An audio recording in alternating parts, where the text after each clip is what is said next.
అతిథులు మరియు ఈరోజు పదవి విరమణ సన్మానం పొందుతున్న గురూజీ గారికి, నాతోటి విద్యార్థులందరికీ శుభాకాంక్షలు.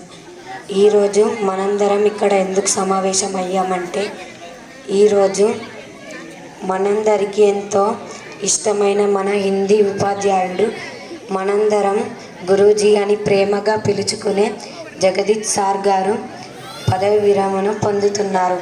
దాదాపుగా మన పాఠశాలలో 13 సంవత్సరాలుగా విద్యాబోధన చేసి మనలాంటి ఎందరో విద్యార్థులకు గురూజీ మార్గదర్శకులుగా నిలిచారు. మనందరికీ హిందీ వర్ణమాల నుంచి మాట్లాడడం వరకు చక్కగా నేర్పించారు. గురూజీ మన పాఠశాలను విడిచి వెళ్ళడం నాకు ఎంతో బాధగా ఉంది. గురూజీ ఎక్కడ ఉన్నా మనందరి గుండెల్లో మాత్రం ఎప్పటికీ ఉంటారు. గురూజీ గారికి మరోసారి పదవి విరమణ శుభాకాంక్షలు తెలియజేస్తున్నాను.